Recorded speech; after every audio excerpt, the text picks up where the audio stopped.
tadi kita punya banyak kelasnya 6, panjang kelasnya adalah 5. Maka kita buat hasil pengukuran dalam sentimeter dan frekuensi sebagai tabel distribusi frekuensi kita. Kelas pertama, nah memilih lagi. Kelas pertama, yang paling mudah adalah dimulai dari data terkecil. Jadi data terkecil tadi kita punya nilainya 45, maka untuk kelas pertama kita mulai dari 45. Kalau panjang kelasnya 5, berarti kelas pertama akan berakhir di 49.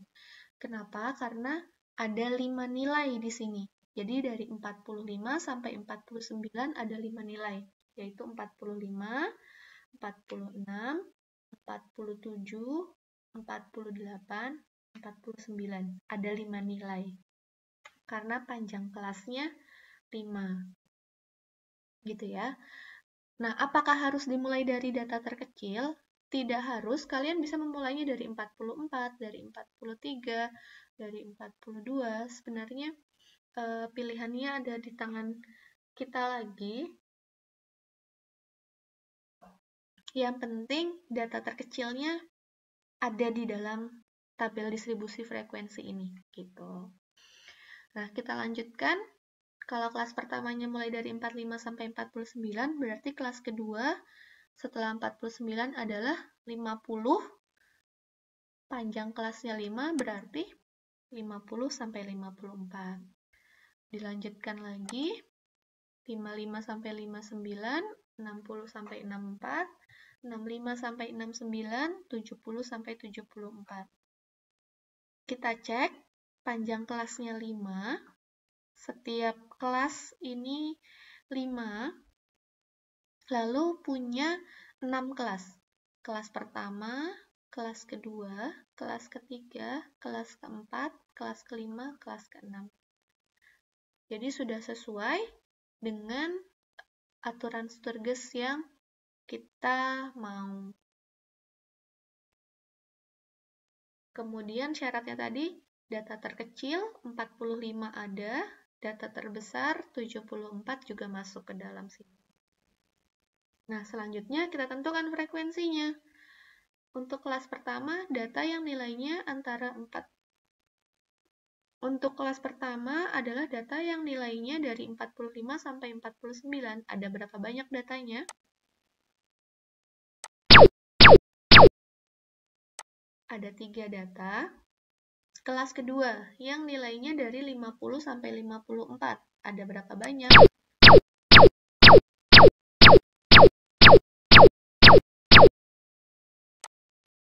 Ada 11 data. Kelas ketiga, nilainya dari 55 sampai 59. Ada berapa banyak datanya?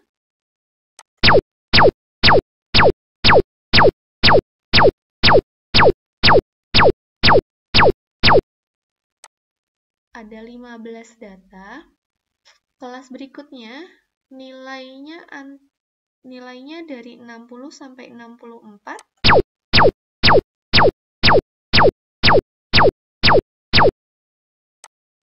Ada 10. Berikutnya, kita punya 4 data. Terakhir,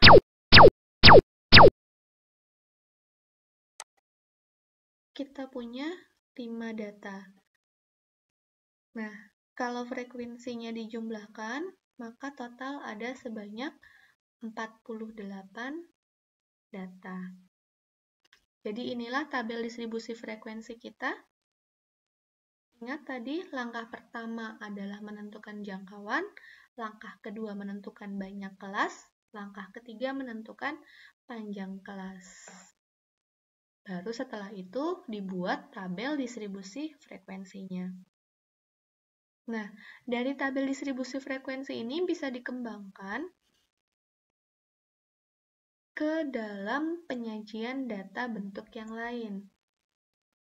Jadi dasarnya adalah dari tabel distribusi frekuensi bisa kita kembangkan menjadi tabel distribusi frekuensi kumulatif. Seperti artinya kumulatif adalah jumlah. Jadi frekuensinya dijumlahkan. Mari kita lihat. Ini tabel distribusi frekuensi kita yang awal.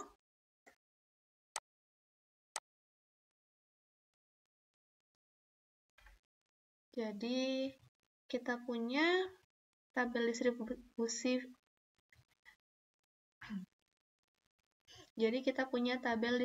frekuensi kita yang awal seperti ini. Lalu akan kita buat tabel distribusi frekuensi kumulatif. Nanti kita akan punya dua untuk tabel distribusi frekuensi kumulatif. Yang pertama adalah frekuensi kumulatif kurang dari, yang kedua adalah frekuensi kumulatif lebih dari. Dua-duanya harus bisa kita buat. Mari kita buat dulu yang pertama, yaitu frekuensi kumulatif kurang dari. Jadi ketika frekuensi kumulatif kurang dari, patokannya adalah tepi atas. Gimana cara menentukan tepi atas?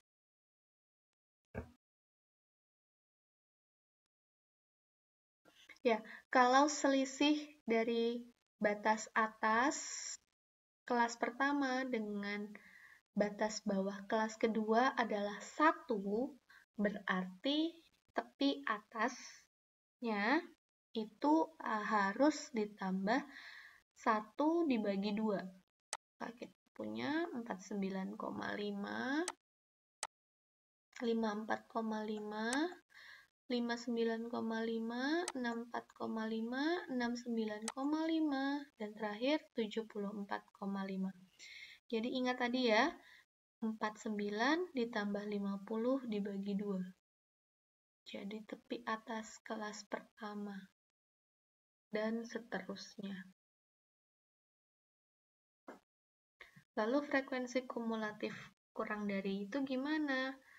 Frekuensi kumulatif kurang dari berarti kita lihat berapa banyak data yang nilainya kurang dari tepi atas. Jadi misalkan yang pertama, kelas pertama, baris pertama, kita lihat berapa banyak data yang nilainya kurang dari 49,5. Maka sudah pasti seluruh data yang ada di kelas pertama nilainya sudah pasti kurang dari 49,5, yaitu ada sebanyak 3 data. Lalu baris berikutnya, ada berapa banyak data yang nilainya kurang dari 54,5? Kita dapatnya dari mana? Data pertama nilainya dari 45 sampai 49. Data kelas kedua dari 50 sampai 54. Jadi sudah pasti kedua kelas ini nilainya akan kurang dari 54,5. 14. Jadi 3 tambah 11. Kelas baris berikutnya lagi, berapa banyak data yang nilainya kurang dari 59,5? Berarti ketiga kelas ini kan? Maka tadi 3 tambah 11 sudah jadi 14, maka baris berikutnya adalah 14 ditambah 15. 29. Berarti baris berikutnya lagi akan kita peroleh dari 29 ditambah 10, 39. Berikutnya lagi, 39 ditambah 4, dapat 43. Dan terakhir, 43 ditambah 5, jadinya 48. Perhatikan, baris terakhir dari frekuensi kumulatif kurang dari harus sama dengan jumlah frekuensinya.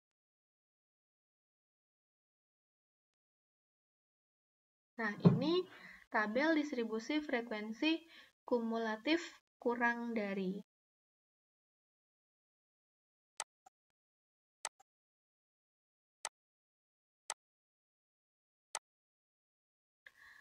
Ada lagi yang namanya adalah tabel distribusi frekuensi kumulatif lebih dari. Kalau kurang dari tadi yang dipakai adalah tepi atas, Sekarang kalau lebih dari, yang dipakai adalah tepi bawah. Tepi bawah kelas pertama adalah 44,5, 49,5, 54,5,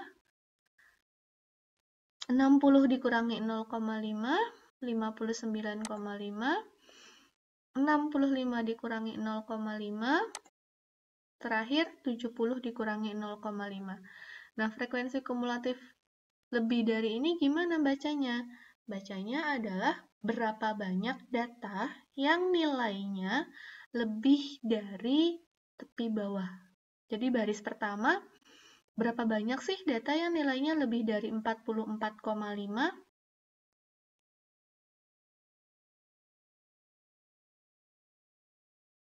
Ada berapa banyak?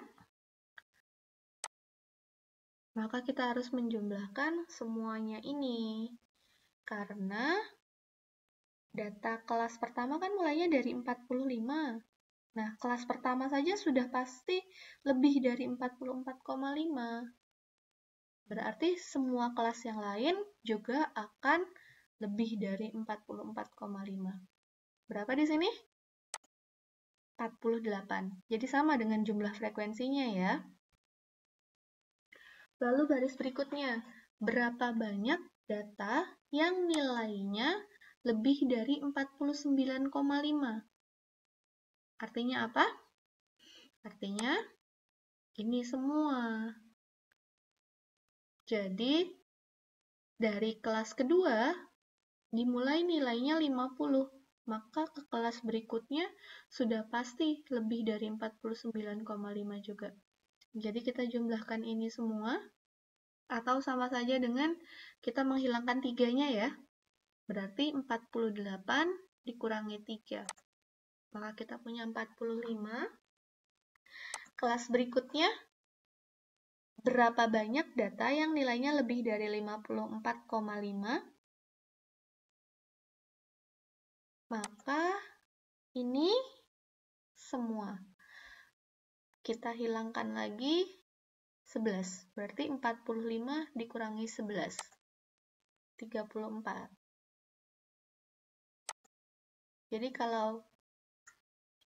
Jadi kalau ini semua dijumlahkan, hasilnya 34. Sama saja dengan 45 dikurangi 11. Kelas berikutnya berarti 34 dikurangi 15, dapat 19. Baris berikutnya 19 dikurangi 10 adalah 9. Baris berikutnya 9 dikurangi 4 hasilnya 5. Nah, ini diperhatikan. Baris terakhir dari frekuensi kumulatif lebih dari sama dengan frekuensi kelas terakhir.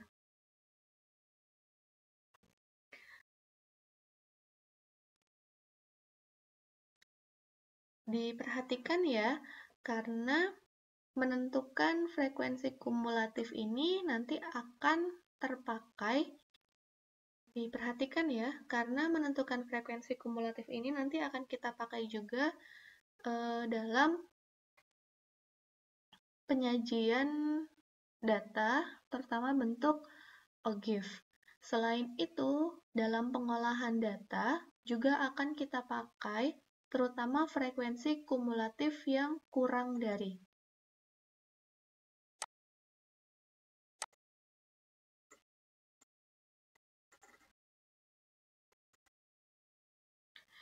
Jadi, frekuensi kumulatif kurang dari ini sangat penting karena nanti akan kita pakai dalam pengolahan data. Jadi, kalian harus benar-benar bisa menentukan frekuensi kumulatif, terutama yang kurang dari. Oke, kita lanjutkan penyajian data kita.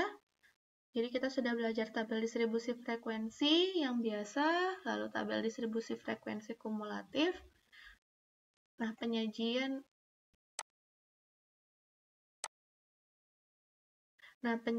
data kelompok juga bisa Nah, data kelompok juga bisa disajikan dalam bentuk diagram. Kita punya 3 yang akan kita punya 2 yang akan kita bahas, yaitu histogram dan poligon. Histogram ini adalah diagram batang. Histogram ini ibaratnya adalah diagram batang dari data kelompok. Bagaimana cara menentukannya? Untuk menentukan histogram, kita butuh tepi bawah dan tepi atas dari setiap kelas. Jadi tadi sudah kita tentukan tepi bawah dan tepi atasnya seperti ini. Lalu kita buat sumbu Y adalah frekuensi, sementara sumbu X ini dari tepi bawah dan tepi atas. Jadi kita lihat kelas pertama, tepi bawahnya 44,5, tepi atasnya 49,5 dengan frekuensi 3. Maka digambarkan batang pertama itu nilainya 44,5 sampai 49,5, frekuensinya 3. Lalu kelas kedua, 49,5 sampai 54,5, frekuensinya 11. Berarti batang kedua, 49,5 sampai 54,5, frekuensi 11. Nah, perhatikan di sini batangnya menempel. Jadi tidak seperti diagram batang yang sudah kita temui di data tunggal. Pada data kelompok, kita punya diagram batang juga, tapi namanya adalah histogram. Dan di sini antara batang yang satu dengan batang yang lain menempel. Gitu. Walaupun menempel seperti ini, kita harus bisa membaca histogram ini. Jadi dari batang yang pertama itu tadi di sini dari batang yang pertama tadi kita punya batang pertama adalah 44,5 sampai 49,5, tapi pada kenyataannya itu nilainya 45 sampai 49 karena ini adalah batas bawah dan karena ini adalah tepi bawah dan tepi atas. Jadi kita lanjutkan batang yang berikutnya, kelas ketiga. 54,5 sampai 59,5, frekuensinya 15. Berikutnya lagi, 59,5 sampai 54,5, frekuensinya 10. Berikutnya lagi, 54,5 sampai 69,5, frekuensinya 4. Terakhir, 69,5 dan 74,5, frekuensinya 5. Jadi seperti inilah histogram dari data kelompok. Kalau dibilang kelas ketiga berarti kita lihat batang yang ketiga 54,5 dan 59,5. Namun untuk kelas ketiga, nilai sebenarnya adalah 55 sampai 59, frekuensinya 15. Untuk histogram seperti ini bisa dipahami.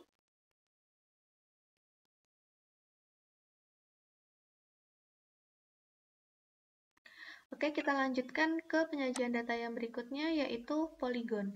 Jadi kalau tadi histogram itu diagram batang, maka poligon ini hampir mirip dengan diagram garis. Nah, diagram garisnya gimana? Kita butuh titik tengah dari setiap kelas. Jadi pertama, tentukan dulu titik tengah dari setiap kelas. Nah, kelas pertama titik tengahnya 47, kelas kedua titik tengahnya 52, kelas ketiga titik tengahnya 57, 62, 67, 72.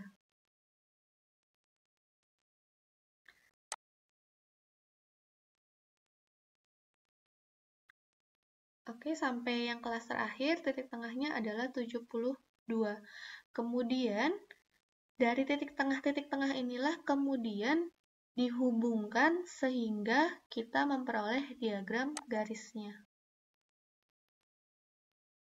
Nah, seperti ini.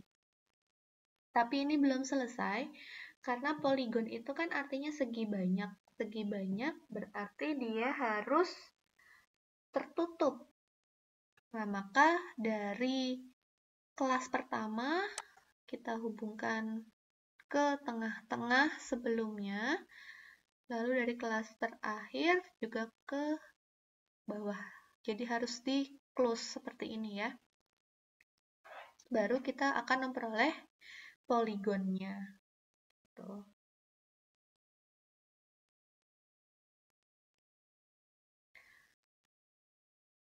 Nah, ini poligon yang garis hitam, lalu yang batang ini adalah histogram.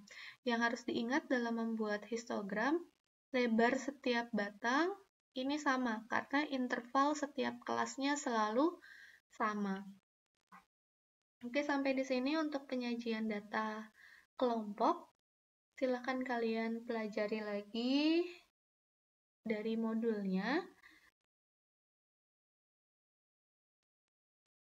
Jadi, pertama, kita harus bisa membuat tabel distribusi frekuensi. Jadi, dari data tunggal diubah ke tabel distribusi frekuensi. Itu yang pertama. Yang kedua, kita juga sudah belajar frekuensi kumulatif, baik itu yang kurang dari maupun yang lebih dari.